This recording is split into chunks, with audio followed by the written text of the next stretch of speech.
Yo, Elliot.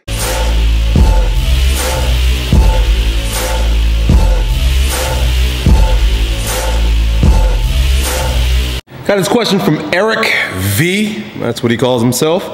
And he's an overweight guy. He says, I'm pretty overweight. I'm assuming that's pretty overweight. And he says that he's using Medi's 5x5 program. By the way, I like that. It's very similar to a lot of things that I do. It's a good program. In fact, 5x5 was the very first routine that I used when I started weight training back when I was 14 years old. The problem is he's got about 80 pounds of fat to lose. He wants to know if this program is going to help him lose the fat, and also what's going to happen when he loses the fat and he has a lot of skin hanging. How is he going to deal with that situation? So the very first thing is 5x5 training in and of itself is not going to cause you to burn a lot of fat. It's not a fat loss program. It's strength and muscle size, right? It's a hybrid between hypertrophy and strength training, and it's a great program. 5x5 is freaking awesome for everything that you do. If you're looking to burn fat, I've said this multiple times throughout the past couple weeks, add low intensity, high volume cardio to your routine. So walk on a treadmill, put it on an incline like a 0.4, walk on it for 20 minutes after every weight training session, right? So after every time you do your 5x5 routine, walk on a treadmill. It's the cardio. It's that low intensity cardio where your heart's just beating enough that you're slightly out of breath. That's going to cause you to lose the fat. The weight training is going to contribute, but most of the fat loss is going to come from, exercise-wise, is going to come from the weightlifting.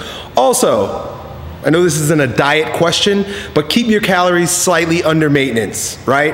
There are tons of calorie calculators online. You can go and search them.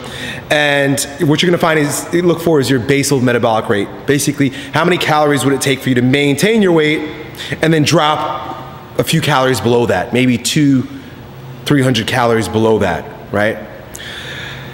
The other thing that I would include on the days that you're not doing your 5x5 training and the low intensity cardio is strategic cardio that I've spoken about before. I'll put a link down below to one of my buddy's ebooks that's all about the science of strategic cardio. But that's basically where you're going to use about 10-15 minutes max of high intensity interval training, right? And that's namely going to be sprints.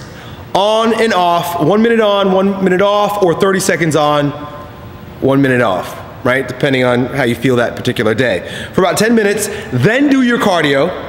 Do your low volume, high intensity, walking on the treadmill.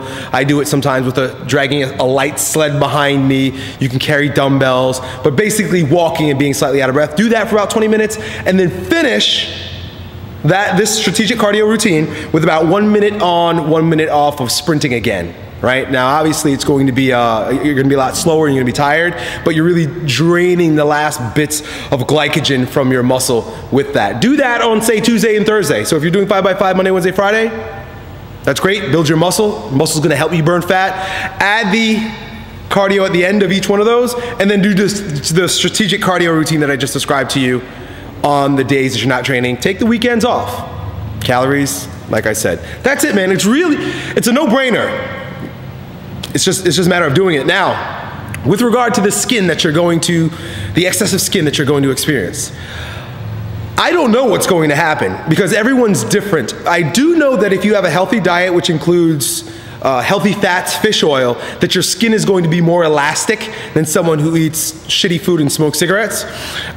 So what's going to happen is when the volume of your body, your fat and your muscle decreases, the skin will slowly, this is not going to happen, you know, it might take several months for this to happen, will slowly start contracting and coming back to its natural place. Granted that, you know, your body has this capacity. Everyone's different, bro. Can't make any guarantees on this.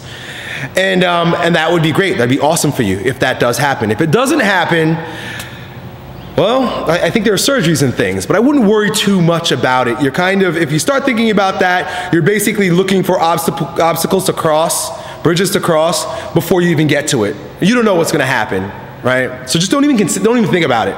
First, lose that fat doing the thing that I just described for you. Continue doing 5x5 and use the tips, the little plugins that I just gave you, and you'll be all right, dude. Good luck. Yo, Elliot.